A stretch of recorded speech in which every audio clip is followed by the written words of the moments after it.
اعوذ باللہ من الشیطان الرجیم بسم اللہ الرحمن الرحیم۔ کیا آپ اس شخص کو جانتے ہیں جو ہزاروں سال پہلے پیدا ہوئے اور وہ آج بھی ہمارے درمیان زندہ ہیں؟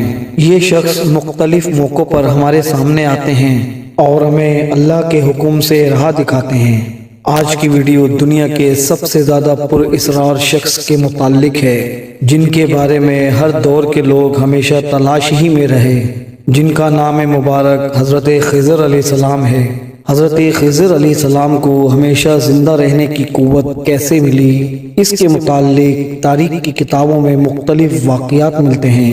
ابن عساکر نے تاریخ دمشق میں لکھا ہے کہ جب حضرت آدم علیہ السلام کی وفات کا وقت قریب آیا تو آپ نے اپنی تمام اولاد کو جمع کر کے فرمایا، اے میرے بیٹو، بے شک اللہ تبارک و تعالی زمین والوں پر ایک بڑا عذاب نازل فرمانے والا ہے۔ تم میری وفات کے بعد میرے جسم کو ایک غار میں رکھ دینا، یہاں تک کہ میں سکون پا جاؤں تو میرے جسم کو ملک شام میں دفن کر دینا۔ لہٰذا آپ کی وفات کے بعد حضرت آدم علیہ السلام کا جسم مبارک آپ کے بیٹوں کے پاس رہا۔ جب اللہ تبارک و تعالیٰ نے حضرت نوح علیہ السلام کو مبعوث فرمایا تو انہوں نے حضرت آدم علیہ السلام کے جسم کو اپنے پاس رکھا، اور جس وقت اللہ تبارک و تعالیٰ نے زمین پر طوفان بھیجا اور پوری زمین ایک زمانہ تک ڈوبی رہی، تو پھر طوفان ختم ہونے کے بعد حضرت نوح علیہ السلام بابل شہر میں آ کر ٹھہرے اور اپنے تینوں بیٹوں شام، حام اور یافیس کو وصیت کی کہ آدم علیہ السلام کے جسم مبارک کو اس غار سے لا کر شام میں دفن کر دو جہاں انہوں نے وصیت کی تھی۔ تو ان لڑکوں نے کہا کہ زمین تو وحشت ناک ہے، نہ کوئی اس زمین سے مانوس ہے اور نہ وہاں کا راستہ جانتا ہے۔ حضرت نوح علیہ السلام نے کہا کہ حضرت آدم علیہ السلام نے اس شخص کے لیے دعا کی ہے کہ جو ان کا جسم وہاں سے لا کر ملک شام میں دفن کرے گا تو وہ تا قیامت تک زندہ رہے گا۔ پھر آپ کا جسم مبارک اسی طرح رہا، یہاں تک کہ حضرت آدم علیہ السلام کی ایک سلوی اولاد جن کا نام خضر تھا، انہوں نے آپ کے جسم مبارک کو دفن کیا۔ اللہ تبارک و تعالی نے حضرت آدم علیہ السلام کی دعا کو قبول فرمایا، تو حضرت خضر علیہ السلام جب تک اللہ چاہے گا تو زندہ رہیں گے۔ حضرت خضر علیہ السلام کی کنیت ابو بالعباس ہے اور آپ کا نام بلیہ تھا اور آپ کے والد کا نام ملکان تھا۔ حضرت خضر علیہ السلام کی یہ خصوصیت تھی کہ آپ جس جگہ بیٹھتے وہاں آپ کے بیٹھنے کی برکت کی وجہ سے ہری ہری گھاس اگ جایا کرتی تھی، اس لیے لوگ آپ کو خضر کہتے تھے۔ خضر کے معنی سبز چیز ہوتی ہے۔ ایک روایت کے مطابق آپ حضرت ذوالقرنین کے خالہ زاد بھائی تھے۔ حضرت ذوالقرنین علیہ السلام اللہ کے ایک نیک بادشاہ تھے جنہیں اللہ تبارک و تعالیٰ نے اپنے رحم و کرم، فضل و کرم سے ایک بڑے حصے پر حکومت عطا فرمائی تھی۔ حضرت خضر علیہ السلام حضرت ذوالقرنین علیہ السلام کے وزیر تھے۔ کتابوں میں حضرت خضر علیہ السلام کی لمبی عمر اور موت نہ آنے کی وجہ یہ بھی لکھی گئی ہے کہ آپ نے آب حیات نامی ایک چشمے کا پانی بھی پیا تھا۔ آب حیات کے بارے میں یہ بیان کیا جاتا ہے کہ جو بھی اسے پی لے گا یا اس میں غسل کر لے گا تو اسے کبھی موت نہ آئے گی۔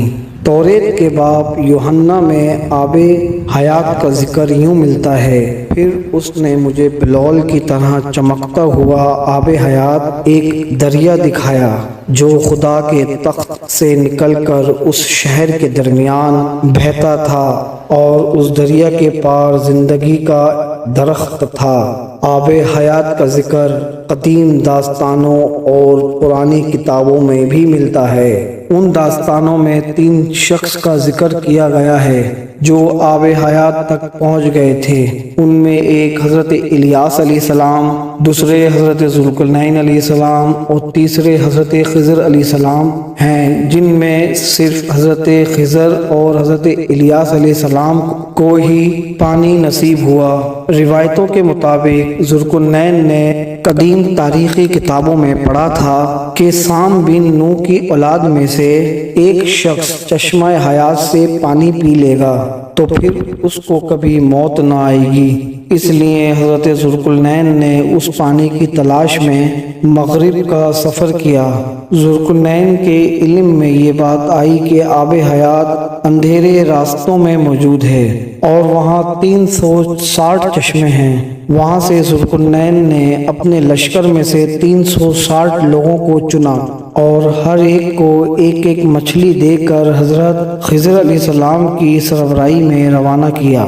تمام فرد کو یہ ہدایت کی گئی کہ وہ اپنی مچھلی کے ساتھ چشمے میں اتر جائیں اور واپس آ کر اپنی اپنی مچھلی ظاہر کرے۔ کافی لمبے سفر اور دشواری کے بعد آخر کار یہ لوگ اس چشمے تک پہنچ ہی گئے، اور جب سب واپس آئے تو ذوالقرنین نے کہا سب اپنی مچھلی جمع کروا دیں۔ لہٰذا سب نے اپنی مچھلی ان کے سامنے پیش کر دی سوائے حضرت خضر علیہ السلام کے۔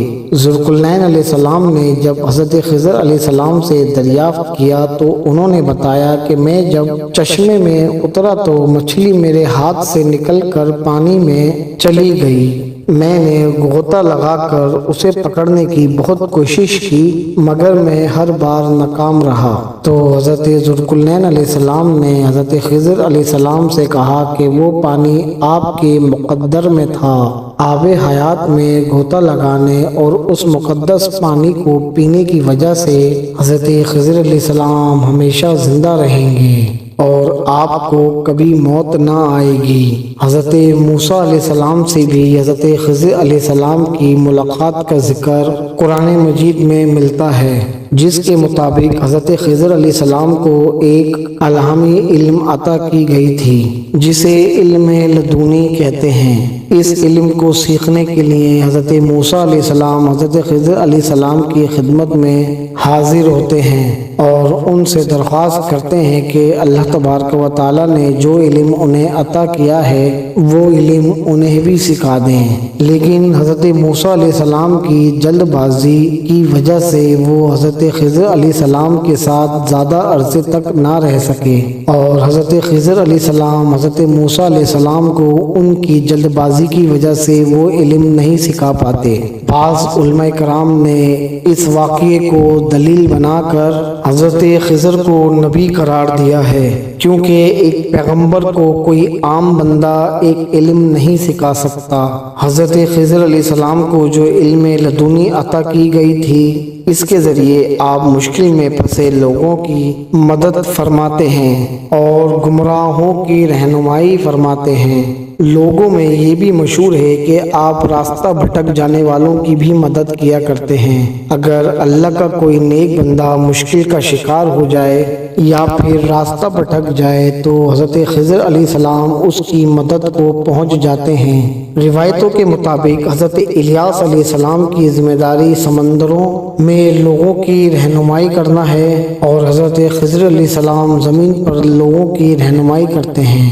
بعض روایتوں کے مطابق حضرت خضر علیہ السلام نے حضرت محمد مصطفیٰ صلی اللہ علیہ وآلہ وسلم کے ہاتھوں پر بھی بیعت کی ہے اور مدینہ منورہ میں آپ صلی اللہ علیہ وآلہ وسلم سے ملاقات کے لیے بھی آیا کرتے تھے۔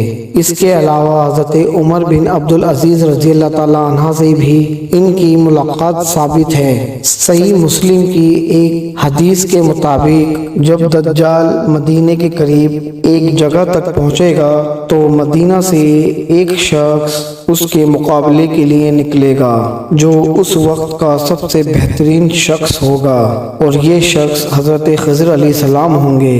حضرت خضر علیہ السلام اور حضرت الیاس علیہ السلام دونوں اللہ تبارک و تعالیٰ کی رضا سے زندہ ہیں اور ہر سال حج کے موقع پر ملتے ہیں۔ صوفیہ کے نزدیک بھی حضرت خضر علیہ السلام کا بہت اعلیٰ مقام ہے اور وہ حضرت خضر علیہ السلام کو اپنا رہنما تصور کرتے ہیں۔ بعض صوفیہ سے ان کی ملاقات بھی ثابت ہے اور بعض بزرگوں نے لکھا کہ حضرت خضر علیہ السلام نے کئی سالوں تک انہیں علم دین بھی سکھایا۔